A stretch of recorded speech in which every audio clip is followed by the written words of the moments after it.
Oi, meu nome é Bruno Aragão e estou dando início à leitura do livro Inteligência Emocional. A teoria revolucionária que redefine o que é ser inteligente. De Daniel Goleman.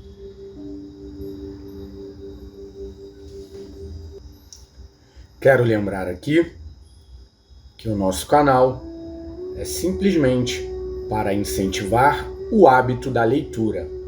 Somos contra qualquer tipo de falsificação ou plágio.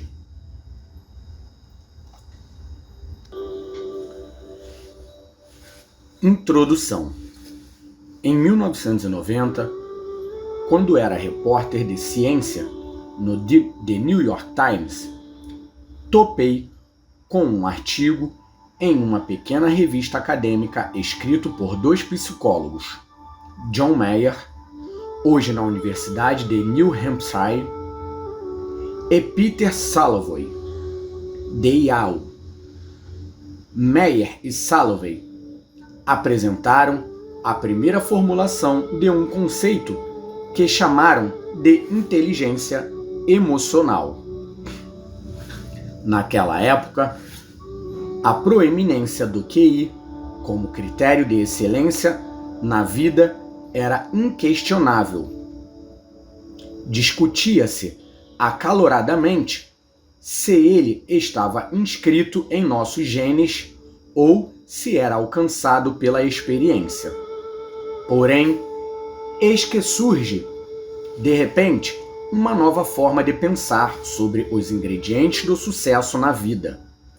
Fiquei entusiasmado com o conceito, que usei como título deste livro em 1995. Como Mayer e Salovey, utilizei a expressão para sintetizar uma ampla gama de descobertas científicas, unindo ramos diferentes de pesquisa, analisando não só a teoria deles, mas também uma grande variedade de outros avanços científicos empolgantes, como os primeiros frutos do campo incipiente da neurociência afetiva, que explora como as emoções são reguladas pelo cérebro. Lembro-me de ter pensado, logo antes deste livro ser publicado, 10 anos atrás, que se um dia eu ouvisse uma conversa em que dois estranhos usassem o termo inteligência emocional e ambos entendessem o que isso significava, eu teria conseguido disseminar o termo de forma mais ampla na cultura. Mal podia imaginar. A expressão inteligência emocional, ou sua abreviação, QE, se tornou onipresente, aparecendo em lugares tão improváveis quanto nas tirinhas Gilbert e Zip the Pinhead e na arte sequencial de Hostcast na The New Yorker. Já vi caixas de brinquedos que dizem aumentar o QE das crianças. Pessoas buscando parceiros, às vezes, alardeiam a expressão em anúncios pessoais. Uma vez, eu encontrei uma piadinha sobre a inteligência emocional, que é no rótulo de um shampoo no meu quarto de hotel. E o conceito se espalhou pelos cantos mais distantes do mundo. Contam-me que se tornou uma expressão conhecida em línguas tão distintas quanto o alemão e português, chinês, coreano e malaio. Ainda assim, eu prefiro EI, abreviação em inglês para inteligência emocional. Emotional Intelligence. A caixa de entrada do meu e-mail tem sempre perguntas. Por exemplo, de um doutorando búlgaro, um professor polonês, um aluno de graduação indonésio, um consultor de negócios sul-africano, um especialista em gerenciamento do Sultanato de Omã, um executivo em Xangai. Estudantes de negócios na Índia leem sobre QE e liderança. Um CEO na Argentina recomenda o livro que escrevi posteriormente sobre este tópico. Eruditos religiosos dentro do cristianismo, judaísmo, islamismo, hinduísmo e budismo me disseram que o conceito de QE encontra ressonância em suas próprias crenças. Mais gratificante para mim foi a maneira como o conceito foi ardentemente abraçado pelos educadores, na forma de programas de, abre aspas, aprendizado social e emocional, fecha aspas, ou SEL, Social and Emotional Learning. Nos idos de 1995, havia apenas um punhado desses programas ensinando habilidades de inteligência emocional às crianças. Agora, uma década depois, dezenas de milhares de escolas em todo o mundo oferecem CEL às crianças. Eu vou falar CEL ou CEL. Hoje em dia, nos Estados Unidos, o CEL é requisito curricular em vários distritos e até mesmo em estados inteiros, exigindo que os alunos, da mesma forma que precisam alcançar um determinado nível de competência em matemática e linguagem, dominem essas fundamentais aptidões para a vida. Em Illinois, por exemplo, modelos específicos de aprendizagem e habilidade de CEL vêm sendo estabelecidos em todas as séries, desde o jardim de infância até o último ano do ensino médio, tomando apenas um exemplo de um currículo notavelmente detalhado e abrangente. Nos primeiros anos do ensino fundamental, os alunos devem aprender a reconhecer e classificar com precisão seus sentimentos e como eles os levam a agir. Lembrando que SEL, S-E-L, significa para nós, brasileiros em português, aprendizado social e emocional. Nas séries do segundo ciclo fundamental, as atividades de empatia devem tornar a criança capaz de identificar as pistas não verbais de como outra pessoa se sente. Nos últimos ciclos do fundamental, elas devem ser capazes de analisar o que gera estresse nelas ou o que as motiva a ter desempenhos melhores. E, no ensino médio, as habilidades SEL incluem ouvir e falar de modo a solucionar conflitos em vez de agravá-los e negociar saídas em que todos ganhem. Ao redor do mundo, Singapura empreendeu uma iniciativa diligente no que diz respeito ao SEL, assim como algumas escolas na Malásia, Hong Kong, Japão e Coreia. Na Europa, o Reino Unido foi pioneiro, porém, mais de 12 outros países possuem escolas que adotam o QE, da mesma forma que a Austrália e a Nova Zelândia, e, aqui e ali, países na América Latina e na África.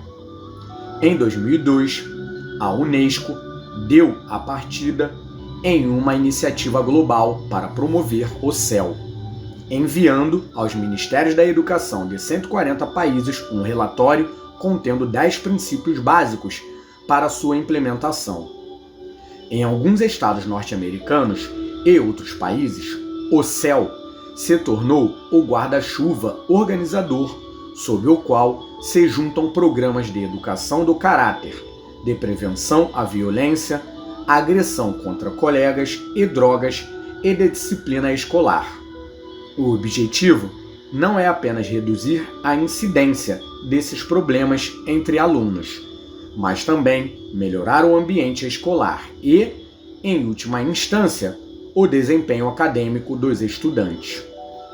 Em 1995, esbocei as evidências preliminares que sugeriam que o CEL era um ingrediente ativo nos programas que aperfeiçoam a aprendizagem da criança, evitando problemas como a violência. Agora é possível afirmar cientificamente ajudar as crianças a aperfeiçoar sua autoconsciência e confiança, controlar suas emoções e impulsos perturbadores e aumentar sua empatia resulta não só em um melhor comportamento, mas também em uma melhoria considerável no desempenho acadêmico. Esta é a grande notícia contida em uma meta-análise de 668 estudos avaliativos de programas de CEL para crianças desde a pré-escola até o ensino médio. 1. A maciça pesquisa foi conduzida por Ross Wesberg, que dirige a Cooperativa de Aprendizado Acadêmico, Social e Emocional, CASEL, na sigla em inglês, na Universidade de Illinois, em Chicago, a organização que encabeça o esforço de levar o CEL às escolas de todo o mundo. Os dados mostram que os programas CEL geraram grandes benefícios no desempenho acadêmico, conforme demonstram os resultados de teste de desempenho e média de notas. Nas escolas que adotaram os programas, mais de 50% das crianças tiveram progresso nas suas pontuações de desempenho e mais de 38% melhoraram suas médias. Os programas CEL também tornaram as escolas mais seguras. Ocorrências de mau comportamento caíram em média 28%, as suspensões 44% e outros atos disciplinares 27%. Ao mesmo tempo, a percentagem de presença aumentou enquanto 63% dos alunos demonstraram um comportamento significativamente mais positivo. No mundo da pesquisa, em ciências sociais, estes são resultados extraordinários para qualquer programa que se destine a promover mudanças comportamentais. O CEL cumpriu sua promessa. Em 1995, também propus que boa parte da eficiência do CEL veio do seu impacto na modelagem do circuito neural em desenvolvimento da criança, principalmente as funções executivas do córtex pré-frontal, que controlam a memória funcional, o que guardamos na cabeça durante o aprendizado, e inibem impulsos emocionais destrutivos. Agora foram encontradas as primeiras provas científicas preliminares desse conceito. Mark Greenberg, da Universidade Estadual da Pensilvânia, co-criador do currículo PAFS, sigla de Parents and Teachers Helping Students, Pais e Professores Ajudando Alunos, do CEL, relata não só que esse programa para estudantes do ensino fundamental aumenta o desempenho acadêmico, mas também que, ainda mais significativamente, grande parte da melhora na aprendizagem pode ser atribuída ao aperfeiçoamento da atenção e da memória funcional, funções-chave do córtex pré-frontal. 2. Isto sugere veementemente que a neuroplasticidade, a modelagem do cérebro através de experiências repetidas, exerce um papel crucial nos benefícios do CEL.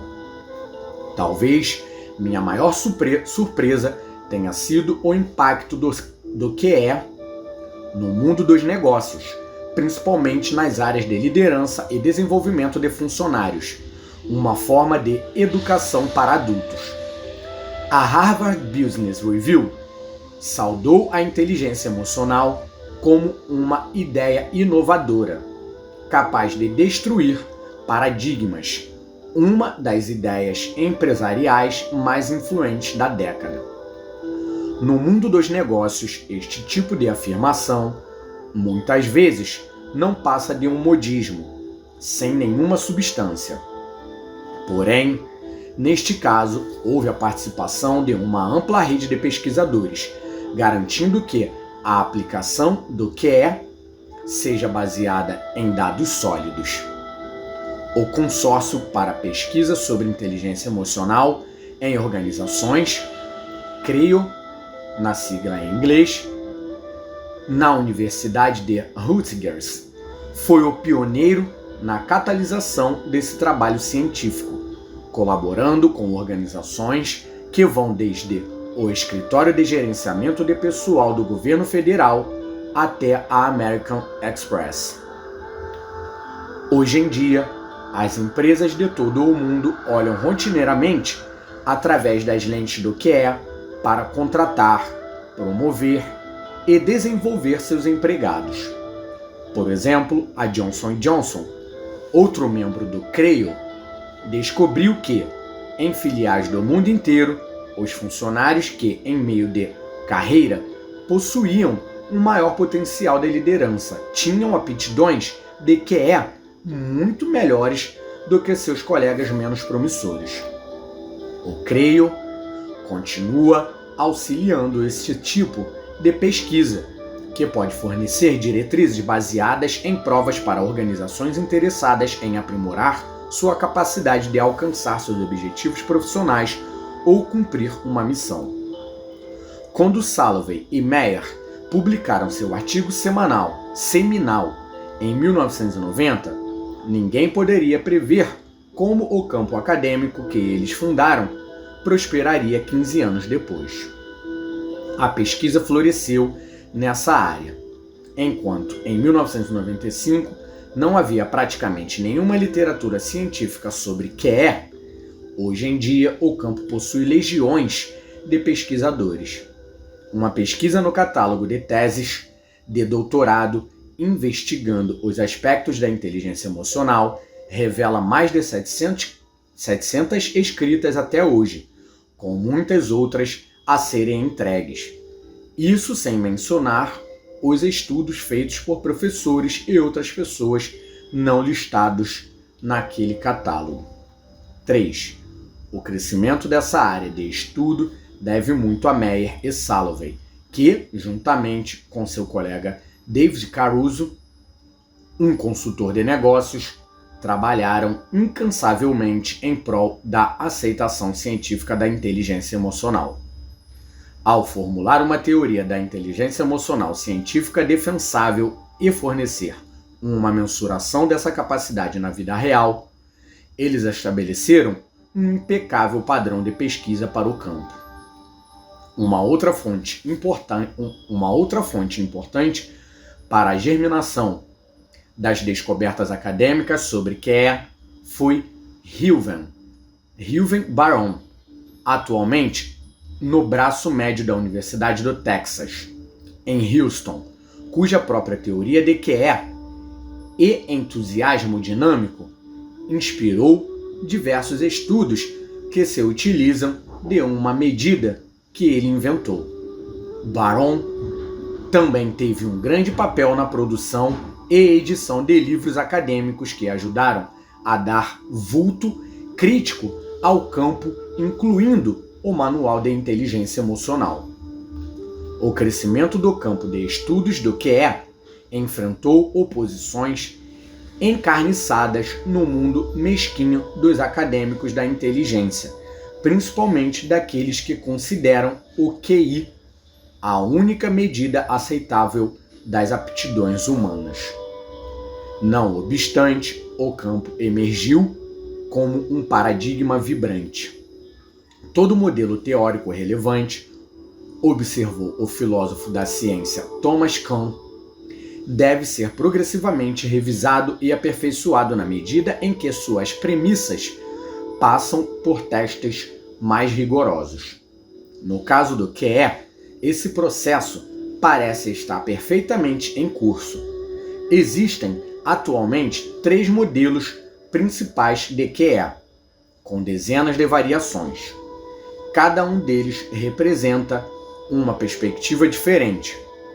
O de Salovey e Meyer se apoia com firmeza na tradição de inteligência concebida pelo trabalho original sobre QI, de um século atrás. O modelo trazido por Reuven Bar-On se baseia na sua pesquisa sobre o bem-estar. E o meu modelo se concentra no desempenho, no trabalho e na liderança organizacional, misturando a teoria do QE com décadas de pesquisa sobre a modelação de competências que separam indivíduos notáveis dos medianos. Infelizmente, leituras equivocadas deste livro deram origem a alguns mitos que eu gostaria de esclarecer aqui e agora.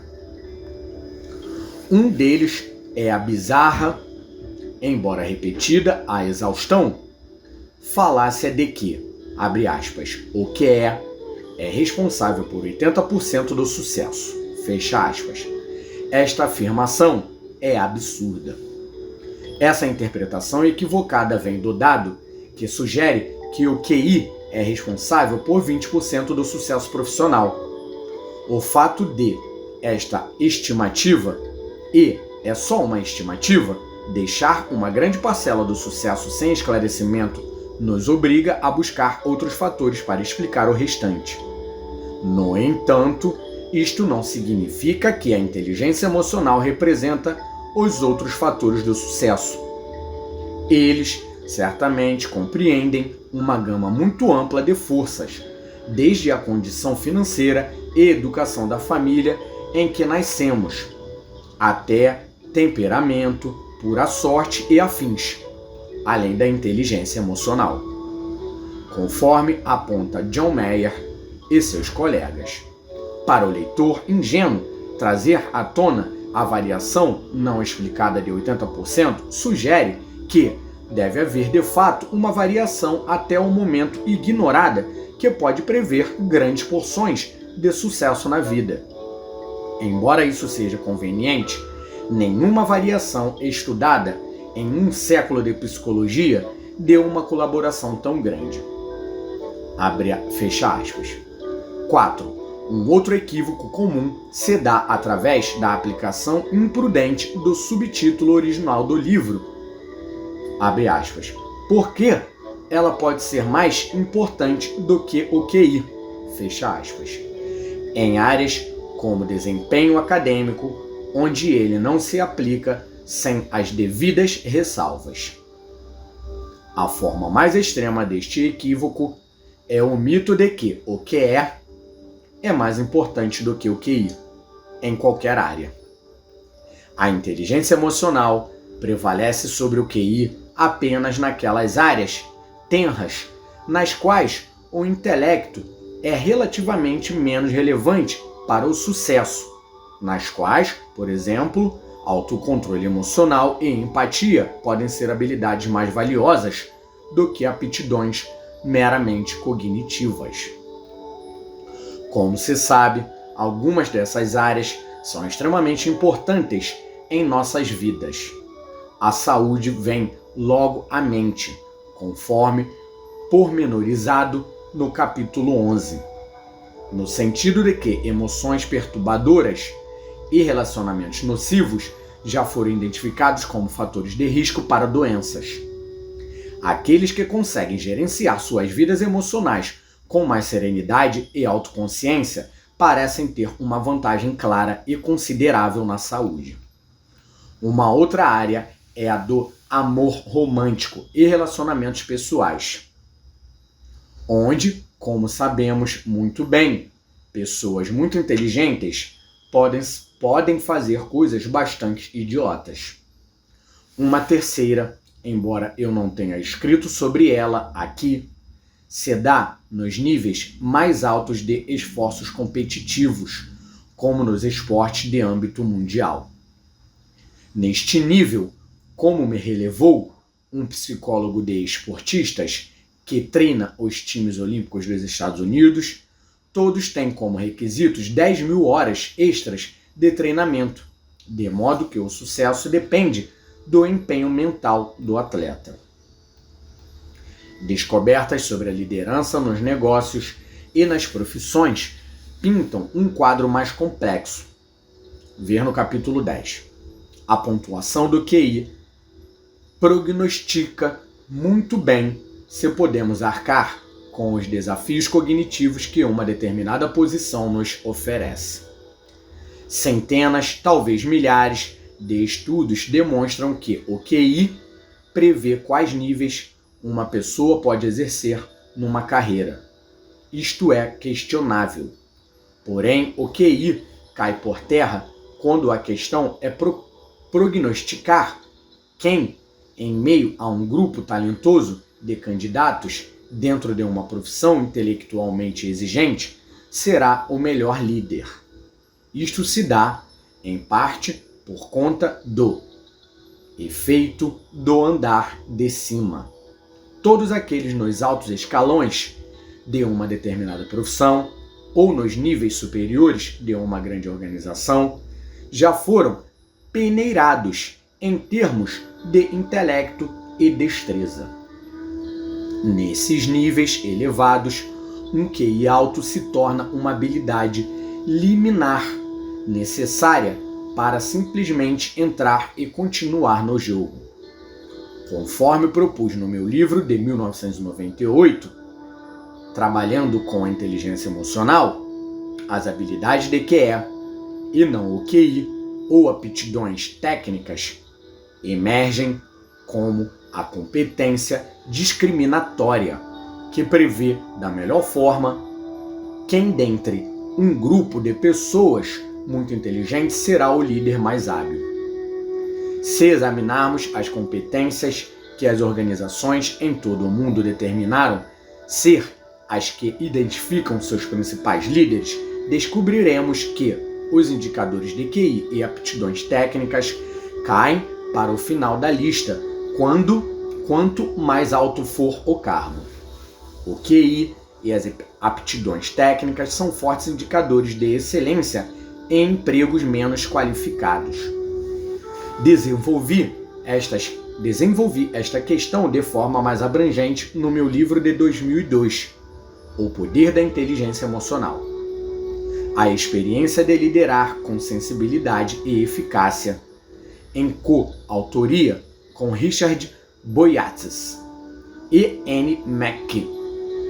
Nos níveis mais altos, os modelos de competência para liderança consistem, geralmente, em algo em torno de 80% a 100% de habilidade do tipo emocional, que é, nas palavras do diretor de pesquisa de uma empresa de seleção de executivos, os CEOs são contratados por seu intelecto e habilidade empresarial e são despedidos por falta de inteligência emocional.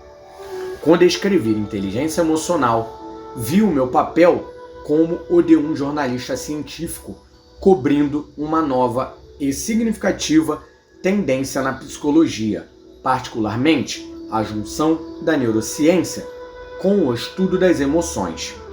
Porém, na medida em que fui me envolvendo mais no campo, voltei ao meu antigo papel de psicólogo para oferecer meus insights sobre os modelos de QE. Como resultado, minha formulação da inteligência emocional progrediu desde que escrevi estas páginas.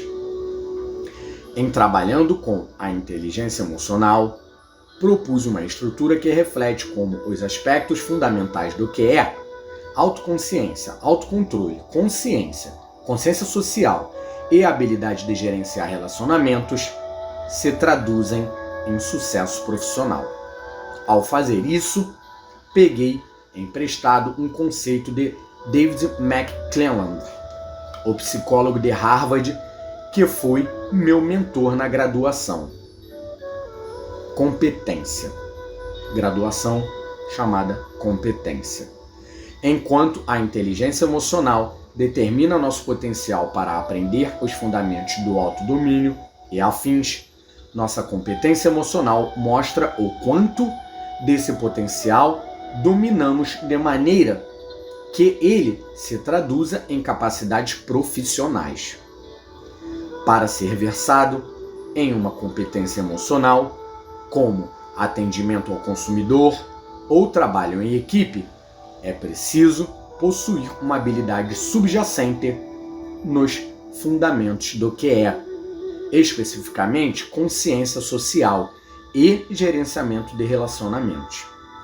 Mas as competências emocionais são habilidades aprendidas. O fato de uma pessoa possuir consciência social e aptidão para gerenciar relacionamentos não garante que ela tenha dominado o aprendizado adicional necessário para lidar com um cliente a contento ou resolver um conflito. Essa pessoa apenas tem o potencial de se tornar hábil nessas competências. Novamente, uma habilidade de QE se faz necessária, embora não seja suficiente, para manifestar uma determinada competência ou aptidão profissional. Seria possível fazer uma analogia cognitiva com um aluno que possui excelentes habilidades espaciais, mas não consegue nem aprender geometria, quanto mais se tornar um arquiteto. Assim, uma pessoa pode ser muito empática, porém péssima em lidar com clientes, se não tiver aprendido a competência para o atendimento de clientes. Para aquelas almas super dedicadas que quiserem entender como o meu modelo atual abarca 20 e poucas competências emocionais dentro dos 4 grupos de QE, vejam o apêndice D, o livro O Poder da Inteligência Emocional. Em 1995, apresentei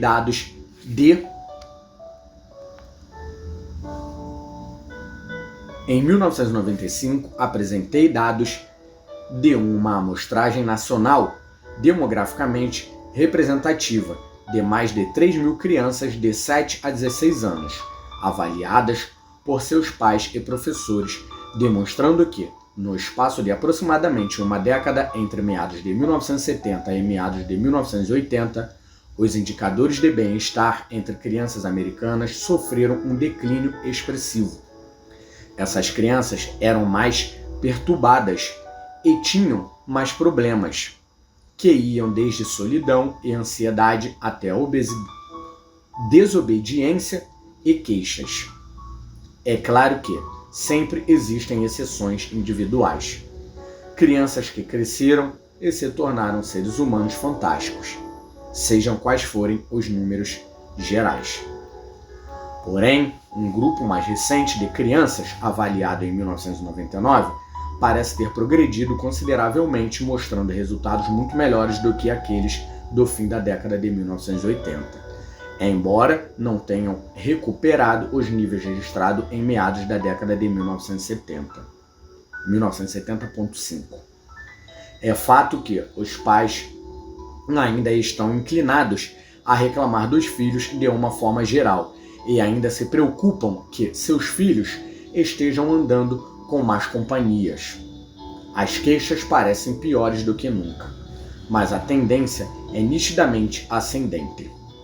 Francamente, estou estupefato. Havia conjeturado que as crianças de hoje seriam vítimas involuntárias dos progressos econômico e tecnológico, inábeis em QE, porque seus pais passam mais tempo no trabalho do que as gerações anteriores, porque a mobilidade crescente cortou os laços com a família mais ampla e porque o tempo livre se tornou estruturado e organizado demais. Afinal, a inteligência emocional sempre foi tradicionalmente transmitida nos momentos da vida cotidiana, com os pais e os parentes, e na desordem das brincadeiras livres, que os jovens estão perdendo. E também há o fator tecnológico. Atualmente, as crianças passam mais tempo sozinhas do que nunca na história da humanidade, olhando para um monitor. Isso significa um experimento natural, numa escala sem precedentes. Essas crianças, peritas em tecnologia, quando se tornarem adultas, se sentirão tão confortáveis com outras pessoas como se sentem com seus computadores? Em vez disso, desconfio que uma infância cuja relação seja com o mundo virtual desprepararia nossos jovens para as relações face a face. Esses foram meus argumentos. Não aconteceu nada na década anterior que revertesse essas tendências. Mesmo assim, ainda bem, as crianças parecem estar se saindo melhor. Thomas Ackenbeck, o psicólogo da Universidade de Vermont, que fez esses estudos, conjetura que o boom econômico da década de 1990 beneficiou não só os adultos, como também as crianças. Mais empregos e menos criminalidade resultou em crianças mais bem-sucedidas, mais bem cuidadas. Caso haja outra recessão econômica grave, ele sugere nós nos depararíamos com uma outra queda nesse grau de habilidades para a vida das crianças. Pode ser que sim, só o tempo dirá. A hipervelocidade na qual o que é se tornou um tema importante em inúmeros campos dificulta previsões. Mas deixa-me oferecer algumas ideias do que espero para essa área no futuro próximo. Muitos dos benefícios resultantes do desenvolvimento de capacidade de inteligência emocional foram destinados aos privilegiados, como executivos de alto nível e crianças de escolas particulares. É claro que muitas crianças em bairros pobres também se beneficiaram, por exemplo, se suas escolas adotaram o CEL. Porém, quero encorajar uma maior democratização desse tipo de desenvolvimento de habilidades humanas, alcançando blocos geralmente negligenciados, como as famílias pobres, nas quais as crianças muitas vezes sofrem danos emocionais que pioram ainda mais a situação delas, e as prisões, principalmente os delinquentes juvenis, que poderiam se beneficiar enormemente de habilidades reforçadoras, como o controle da raiva, autoconsciência e empatia. Uma vez ajudados com essas habilidades, suas vidas poderiam melhorar e suas comunidades se tornariam mais seguras. Também gostaria de ver um aumento do raio de ação do próprio pensamento sobre a inteligência emocional, saltando de um foco nas capacidades do indivíduo para um foco naquilo que surge quando as pessoas interagem, seja no caso de um indivíduo para o outro ou em grupos maiores. Algumas pesquisas já parecem ter dado esse salto, especialmente no trabalho da psicóloga Vanessa Druskett, da Universidade de New Hampshire, sobre como grupos podem se tornar emocionalmente inteligentes, mas pode-se fazer muito mais.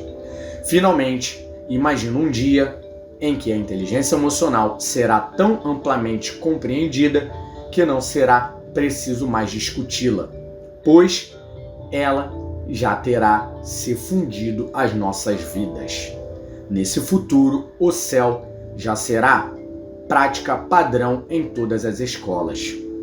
Da mesma forma, as qualidades de QE, como a autoconsciência, o gerenciamento de emoções destrutivas e a empatia, serão lugares comuns nos locais de trabalho, qualidades obrigatórias para ser contratado e conseguir promoções, e especialmente necessárias para a liderança.